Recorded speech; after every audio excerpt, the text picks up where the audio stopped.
This is Kanzenshuu, the podcast, episode 443 for the week of May 20th, 2018.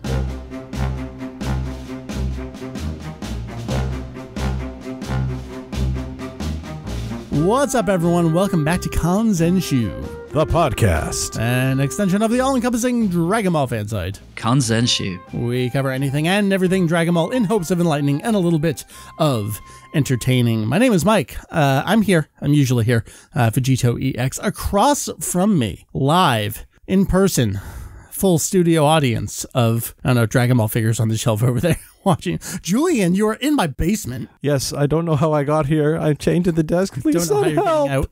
you're getting out. Hi. I mean, you've been on the show a lot recently, but it's been over the internet, and it's good to have you here for the weekend. Yeah, it's weird seeing you in person again. I'm not used to this. I'm not used to seeing AJ in person either. Hi, AJ. Hi, I feel very excluded right now. Well, you're across from us too, just across a pond of sorts. This is very true. A very, very big pond. I feel like AJ's been on the podcast more than everyone else lately. I think he's got secret plans. He's going to replace us. Over. How are you, dude? I know we kind of just talked to you last week, but I'm all right. Things are good. How's that pizza treating you? I'm dying. So, yeah, for context, before I came on, I ordered pizza because I was too lazy to cook. Ordered a medium, like a reasonable person, and a side, because I'm a pig. But they show up and they give me a large, and of course I have no self-control, so I'm kind of just like in a total vegetative state right now. I feel very, very sick. So we may lose AJ at some point during this fan episode. What are we doing this episode? We are talking about the new Dragon Ball Super movie coming at us later this year that we still don't know a whole heck of a lot about. Did you just answer your own question? Yes. But we have new character designs, and that's kind of exciting. And apparently there's going to be a new show, which is actually not really a new show, but I guess we'll talk about this new show that is not a new show. It's definitely a thing. It is certainly a thing. Yes. So that's what's on deck for us this episode. Julian, you and I are going to be recording a whole backlog of episodes this weekend. So without any further ado, let's just get right on into our topic here, because it's exciting. New movie designs and maybe new movie info. Let's do it. We are still very early in the cycle, the promotional cycle for the new movie here, but this is about the time when they start dripping out new things. AJ, thus far, we kind of had this like key staff and we had a design. What did we have so far in this design? Like, all we got so far was just Goku standing with Nyoibo, and that was basically it, but he looked all fancy and different compared to what we've had for like the past 2 decades, which was exciting because I think, as people know, I wasn't a huge fan of those designs. So we now have Naohiro Shintani, our new character designer, and that was basically all we knew. It was cool and different, and we had a new name for the first time in forever. Right, and they've been getting their mileage out of that image. It's been in all the magazines. It's been printed and shared across Japan, leading up to further promotion for the movie. This seems about when we're going to get it. Indeed, we are getting this in the July 2018 issue of V-Jump, which is out now. AJ, Julian, we take a look at this page. We see a lot of exciting things here in front of us. Let's talk about the designs before we go into a little bit more meat, which I know, AJ, maybe your audience has heard a little bit about. And that was an interview all about the production of the movie and the new designs. Let's focus on these designs for a little bit. This is the hot new stuff. Julian, you were reading through this and you were just laughing the whole time as you were reading the text on this page. Yeah, so it's all promotional text. It doesn't really tell us a lot. They're really playing up Shintani's involvement here. They mention him as the new animation supervisor quite pointedly at the top, and it's just showing all the new character designs here. So it's clear they're really trying to focus on just the newness of these character designs compared to what's been done previously. And we'll also get into that in terms of the interview with the Dragon Ball Room director Akio Iyoku in a little bit. Right. Anything else on the page? I mean, we have quite a few characters here. Did they say anything significant, interesting about them? Or is it just kind of like, hey, here's this guy you love so much? It's, you can't wait for the release date. But first of all, these ones are ready for battle. That is a very classy way of saying it. And on the right side, the blurbs corresponding to Beerus and Whis are actually in their characters. It looks like these are quite well done. But if they take it too easy, I'll destroy them. And then it's just saying, and Goku, Vegeta, and Piccolo's designs are being shown for the first time. And then down at the bottom, it's just saying there's going to be more and more information updated. Check out the Dragon Ball official site. And that thing that Japanese ads often do is where they have a faux search bar with the search terms in there and a little button for search. It's like, you couldn't just tell us to search for it online. So that's the text on the page. AJ, tell us about the visuals. You just gave me this blindly, kind of among other stuff. I would look at this and say, oh, yeah, that was like 92, 93. All right, what else do you have for me? But you look closer. Oh my God, this is actually new material. So what is it about it when I look at this that I kind of feel Cell era almost? Yeah, so God, it's so hard to kind of describe that stuff accurately. I guess first and foremost, the thing that I notice most is kind of like the posture and the proportions of these characters. Something that Yamamuro has been kind of rolling with for the past however long now is very sort of blocky, kind of evenly weighted bodies, which I guess is not necessarily a bad thing, but it's not something that Toriyama really did. Toriyama was very much about sort of these big, exaggerated, almost kind of like a V shape with the way the characters were stood. And you can kind of see that, especially in the Goku shot, particularly from behind. You can kind of see how the bodies are fairly short at the top, and then it comes down to these big sort of long legs. And there's a very commanding sort of stance there. But at the same time, every part of this design feels very relaxed. There's very sort of minimal line work on the whole. On the older design sheets, for example, Goku's gi was like packed full of very sort of stiff angular folds. Yeah, all the folds everywhere. Yeah, so this is a lot cleaner. And also, there's very minimal shading, which I thought was interesting. I almost thought that there was no shading when I first looked at this, but you can actually see it. Yeah, you do see some. Sort of around like the neck area and around the legs and stuff. No, with Goku specifically, the one where you see his back, I feel like he's kind of leaning ever so slightly. It feels like a natural posture for someone, and that's what's throwing me off. Is I'm so used to just that stocky, like an action figure. Yeah. Robot pose. There we go. No, these definitely feel like animation designs, which is something I said in one of my own videos the other day. Like when I see design sheets, the thing I'm looking for is like how easy is this going to be to animate? How appealing is this to animate? Right. How will that move when it ultimately hits the screen? Yeah, and so like I think Yamamuro's designs, even the best ones that I quite like, have a sort of illustrative quality to them, which is not necessarily a bad thing, but it's not something that's well suited to animation. There are a lot of complex lines in there. The way that the muscles are kind of put together, they don't really lend themselves to motion. Whereas these I can sort of look at and I can imagine them moving, which I think is great. As far as Cell era stuff goes, I definitely see that, especially with the Super Saiyan stuff at the top of the page. I was gonna say, like, the hair, Goku's hair is just a little bigger than I'm used to. Is that it? Yeah, it's like fluffier as well. I think we've gotten so used to that very sort of segmented look. I called them bananas for a little while. Yeah. Whereas now we've kind of gone back to that sort of, okay, here's a very distinctive outline, and then here's kind of like the inside of the hair sort of detailed very slightly. You can see there's like maybe one or two spikes in the center of everyone's hair, but the outline itself is kind of the main selling point. And then we obviously have a more subdued color now, which is great.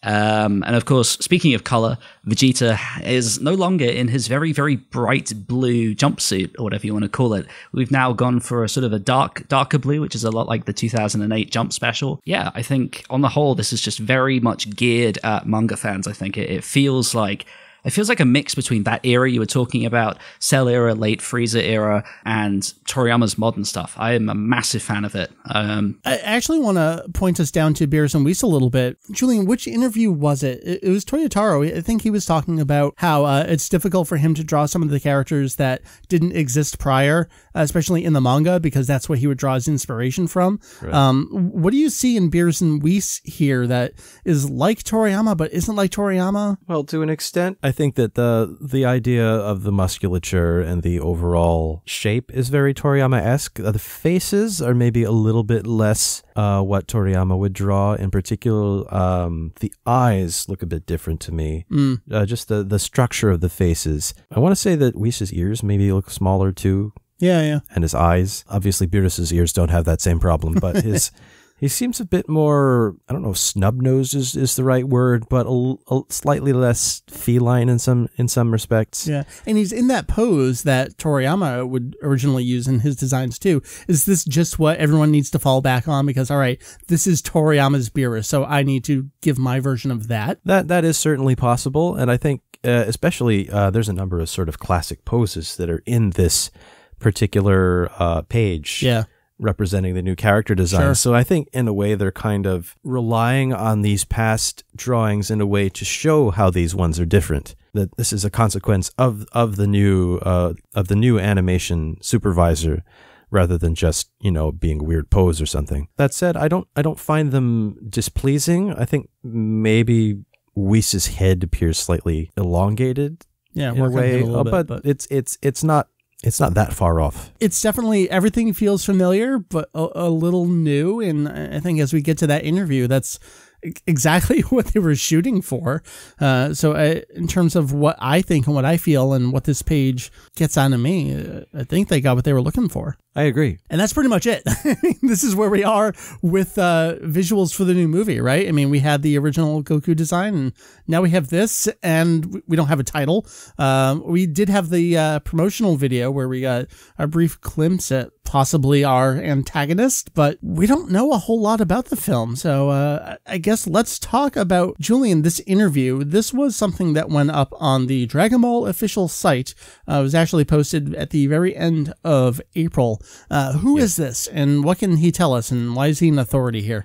So this is Akio Iyoku. He was formerly the editor-in-chief of V-Jump, and now he is the head of the Dragon Ball room at Shueisha. Basically an entire department focused on the promotion and development of new Dragon Ball stuff. And as a consequence, he is deeply involved with the new movie because he is the one at Shueisha tasked with not just promotion, but all the other stuff that goes along with it. In this interview, Julian, we're not going to go through the whole thing. Yes. As you were going through it, you were like, oh, this is really exciting. I'm going to translate the whole thing. So maybe we'll get around to that at some point. Yeah, I've been meaning to get to it. I just haven't. Take us through it, not point by point and not everything that there is to say, but Yes. what are some of those key points about the conception of the film? So the film itself is something that they started working on actually from a while back. Apparently, they were already corresponding with Toriyama about by email and actually meeting him face to face every couple of months about. So actually came to him in the spring 2017 with several different story suggestions for the new movie. And there were some that didn't really seem to go anywhere, but using the ones that they liked as a reference, Toriyama then came up with something of his own. See, and the thing is, we get that initial text. It's like original story by Akira Toriyama. And like Battle of Gods, that's not the whole story. No, it seems intentionally that they wanted to come to him with several ideas that I'm sure they would find easy to develop into a whole media franchise like they normally do with Dragon Ball. So we can make action figures out of this, we can make card game elements out of this, we can make video game stuff out of this, etc., etc., etc. Because obviously Toriyama's own stories, when he comes up with them completely out of the blue, tend to go towards the jokier, inconsequential end, which is not necessarily a bad thing in itself, but is not always as easy for them to work around. And I think this may be a contribution to how some people feel about Resurrection F. Yeah. In some ways. All right, so there's a bunch of ideas. They're talking with Toriyama, and they get to a point where they're saying, all right, this is the one we're going to make. Right. And then, so once they had the basic idea of involving the science, it seems like things progressed quickly. And then he actually brought them his finished scenario in May of 2017, but felt that it might have been too short. So after that, they added in various, they call it episodes, so like plot points or elements. And then they worried that it might be too long, and it's at the stage now where Toei Animation is working on actually putting that to cells. Do they use cells? to animation. Right. Again, this sounds a lot like the problem they had with Battle of Gods, where this is too long. And yeah, they ended up making the extended edition, but even then we learned there were many more stories that he wanted to tell in that film that they ultimately couldn't. So it seems like they have that problem again. And that's not necessarily a bad thing, which means they can pare it down to the best, or at least the most interesting parts, rather than just try and stretch something out, which is often a recipe for long, boring scenes of filler. We get a lot of the same chat about this is where they start going into marketing speak, where and we're so excited that Toriyama's along for the ride, and that's what gets us excited about producing it, and Dragon Ball is such a wonderful world, and Toriyama just brings this Toriyama element to it, so it doesn't get so, like, we've heard all of this over and over and over. It does transition a little bit. This is where we start hearing about the designs and Toriyama's involvement in some kind of audition process. So they bring up specifically the animation style here, so it's clearly something they wanted people to be aware of. Again, they're really pushing this new angle on the animation style, but they specifically bring up that the character design's been completely renewed compared to the TV series. And while they would have been fine to keep it exactly the same as it had been, they felt like with the series ending and having a new movie, they thought the fans might accept it better if they tried different things at this point. It's like what we were just talking about, looking at the designs, where it's not the same, it's familiar, and all right, see how it goes. Exactly, and they felt like because Toriyama's own art style has changed, it also gave them an opportunity to maybe not necessarily get completely on the same page as that, but to update their own style and maybe bring also the color palette closer to the way it was in the original manga and Toriyama's own illustrations. So that with that kind of goal in mind, they wanted to make a more modern one that people would also find familiar. And they actually bring up the response to the initial character designs and the teaser trailer that they put out. And they called it pretty much. Pretty much, yeah. That there were people who thought that it looked really good, and there were people who felt that it was unfamiliar or maybe a little uncomfortable, but they think that overall it will have a good mix of both familiar and new elements. And so going along, they also bring up how the new animation supervisor was chosen. And this is in fact, he was chosen by audition. They say that a large number of people drew for it, and one of the points that Toriyama was specifically watching was whether their forward-facing, relaxed, standing pose looked cool or not. And that sounds a bit odd. Just listening you can already see way. where our discussion is about to head, but continue. But they say that's actually quite difficult. And when he turns to the side, it can look good to a certain extent, but having him just looking at the front, standing there, it often doesn't look very good. And if they have any artistic skill, they'll be able to draw Goku's face within a short amount of time. So the main thing is they were looking for the fundamentals. And then Toriyama was also paying attention to the body's balance, whether they properly understood the posture of the body inside the dogi. And through those checks, ultimately Toriyama himself selected Shintani. And Shintani is in the process of getting better every day. They just really think that he's just improving all the time. I give this to you, AJ. So hey, what are they talking about with this whole forward-facing thing and needing to focus on the fundamentals? I don't understand. Tell me.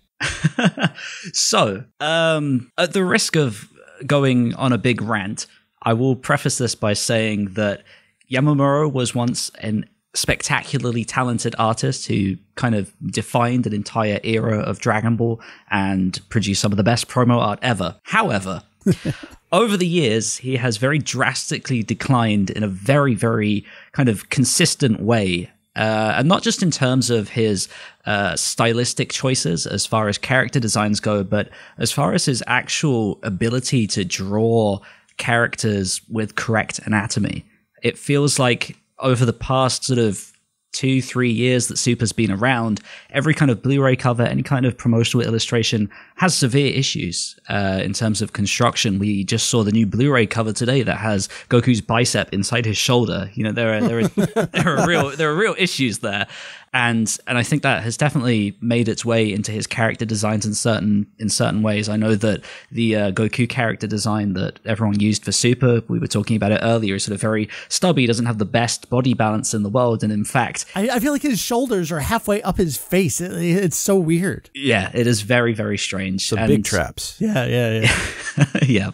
And I mean, as far as sort of the actual construction of that, one of the things they tell you in art school, if you're working digitally, is to always flip your work to make sure there's actual, proper construction, from, it's actually put together properly. Your eyes aren't playing tricks on you. And, if you flip that image of Goku, God, it is wonky and not very good. So I can definitely understand why they were looking for someone who has a pretty expert level as far as construction goes, and you can definitely see that in these new designs.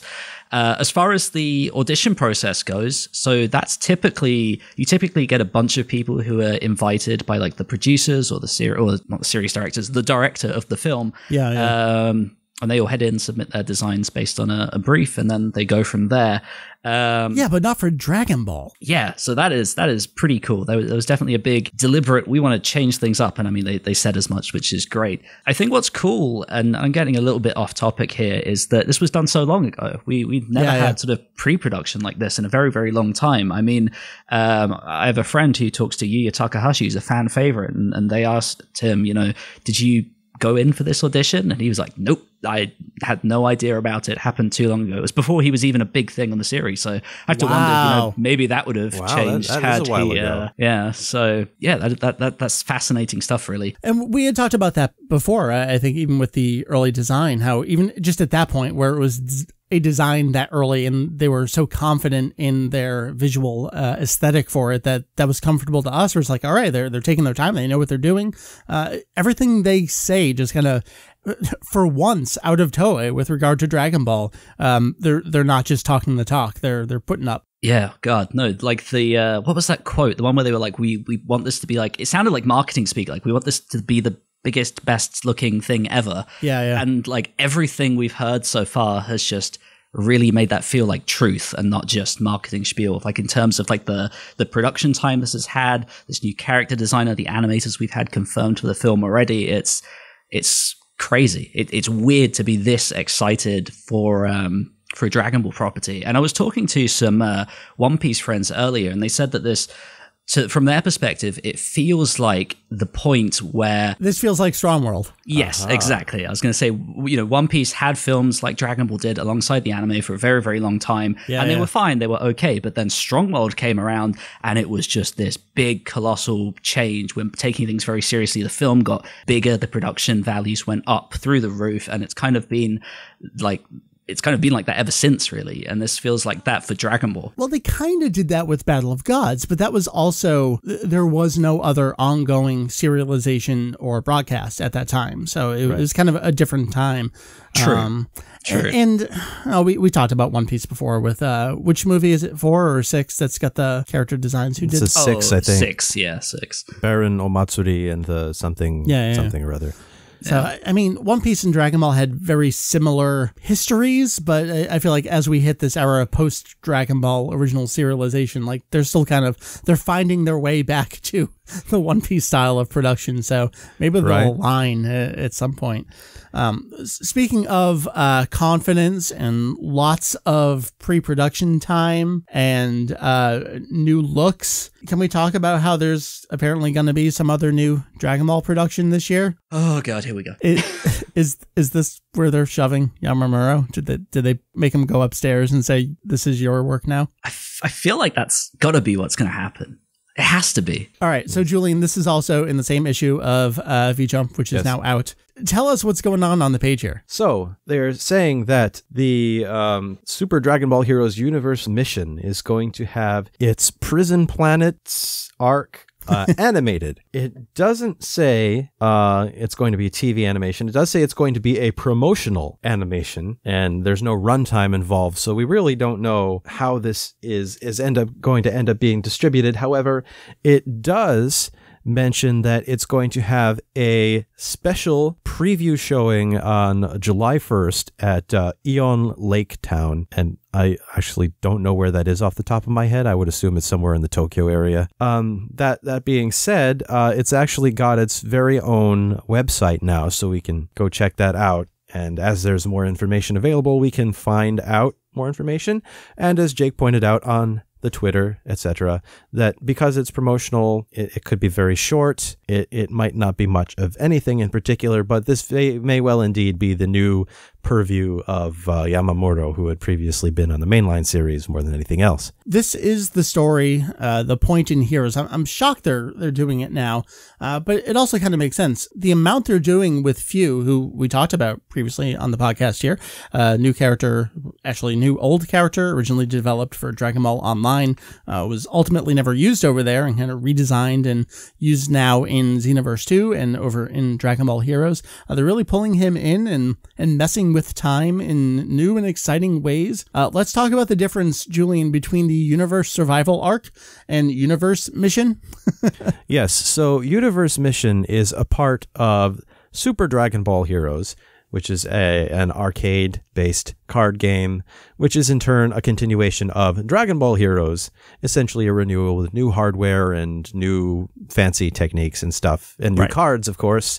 So you have the cards, which you buy like a typical collectible card game at bookshops and whatnot, and hobby shops, and you take them to the arcade where you arrange them on this tabletop that senses where the cards are, and by doing different arrangements and movements and things with your cards, you basically take part in this turn-paced combat. So there was Dragon Ball Heroes, and then we had like the Evil Dragon Mission series, we had the God Mission series.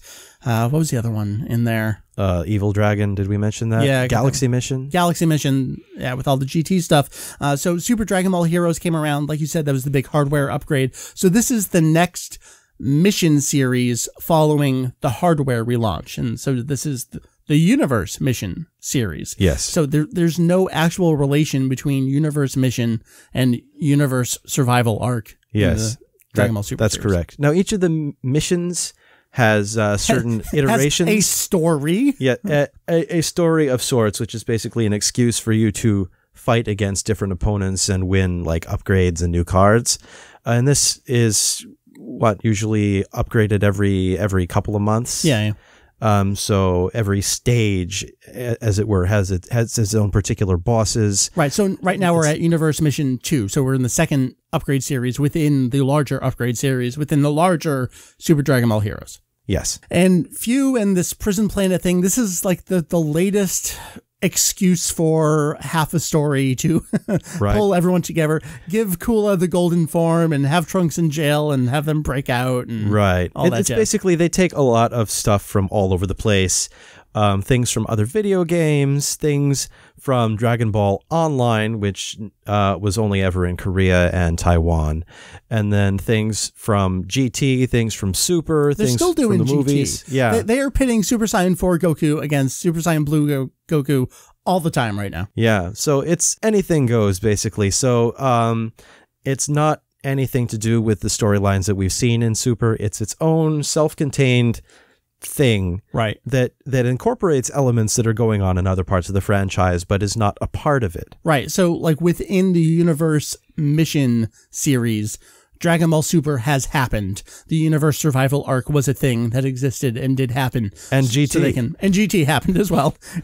Long story. And so they can pull in things from there. Again, it's just their excuse to have all these things happen. AJ, do you think they're just finally taking this as an opportunity? No, they've animated all the promotional videos and arc intros for the arcade machine for, how old is Heroes now? 7 years? Going into 8 years? When did it start? Like 2009, 2010. Been a while. Yeah. I just try not to pay attention to it.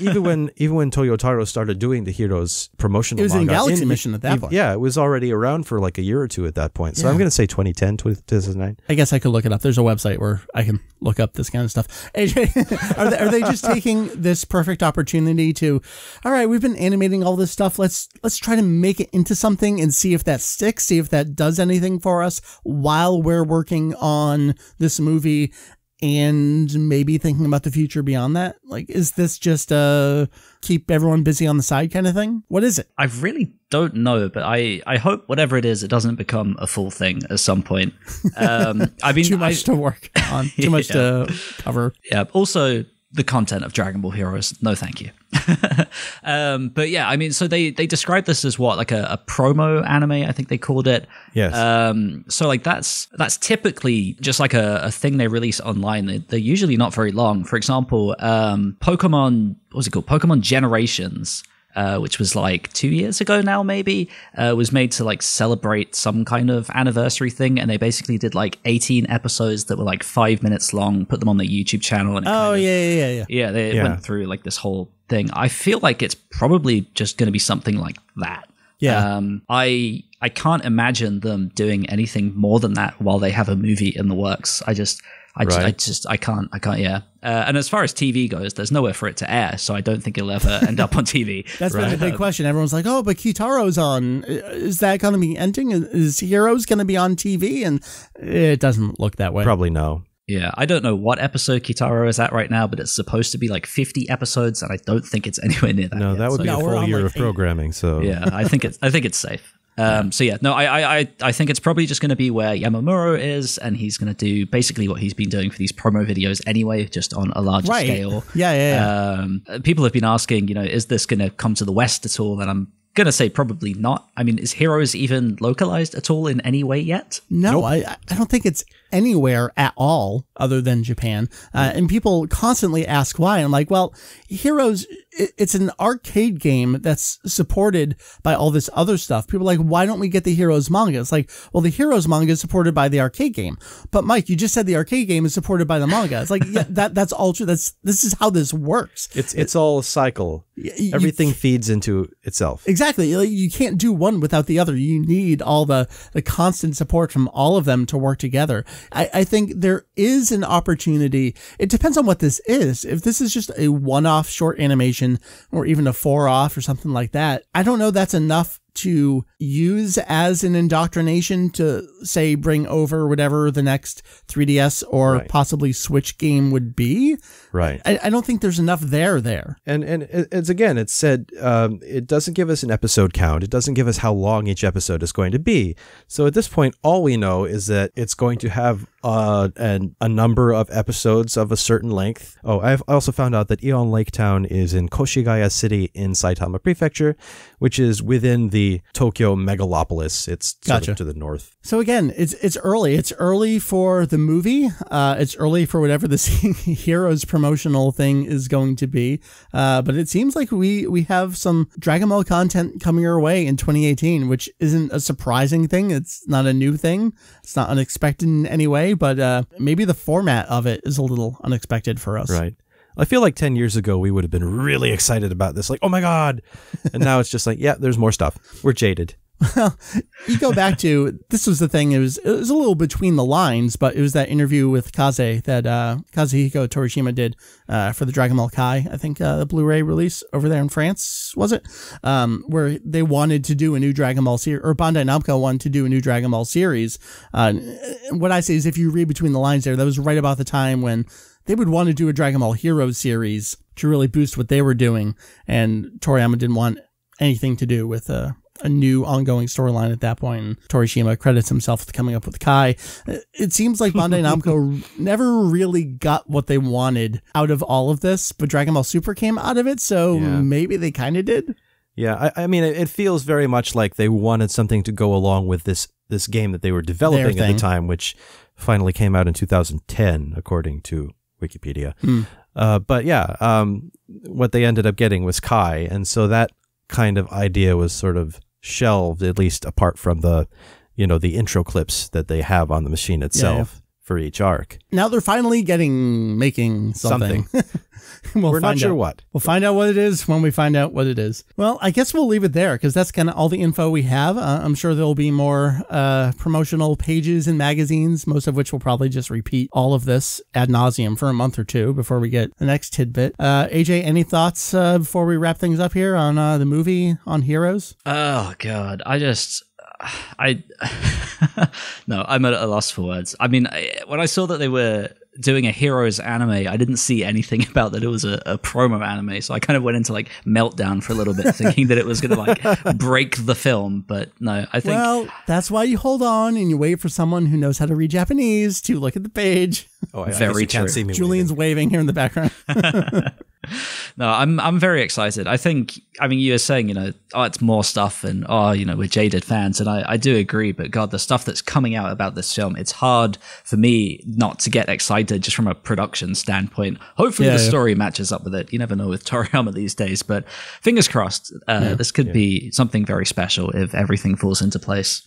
Right. And Mike and I were talking about that before we started recording. But I mean, we feel like when Toriyama does his best work, when he is allowed to be creative within a framework that's set for him. If he's given too much leeway, then it kind of gets goofy and inconsequential. It doesn't go anywhere. Yeah, but I love that too. That's true. And if he's given not enough freedom, then it's too formulaic. So something in between that is sort of the ideal. Yeah. Well, 2018. Dragon Ball. Sure is a time to be alive. It sure is. Yep. www.kanzenshuu.com. That is the podcast that is in your ears right now.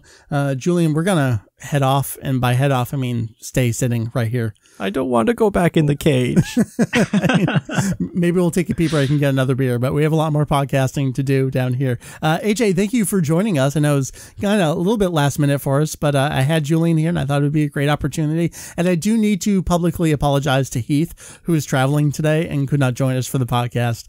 He seems legitimately upset that he could not join us for this one. Heath. He hasn't been on a podcast in forever. I miss him. He has things to say. He's been working so hard. So, shout out to Heath. Wherever you are, you're probably driving, listening to the show. I mean, I talk to you every day anyway, so I don't know why I need to talk to you passively on the podcast. But so that was the website. These are all the people. AJ, technically you're a part of us now, so I group you all in here a little bit. That was the website. This is the podcast. Mike, Julian, AJ, it's been a pleasure chatting with all y'alls. I'll have another podcast for you soon. Julian, live and in person. Why don't you give us the old closeout? じゃあ今回も完全集ザ・ポッドキャストを聞いていただいて誠にありがとうございました。次回もお楽しみに。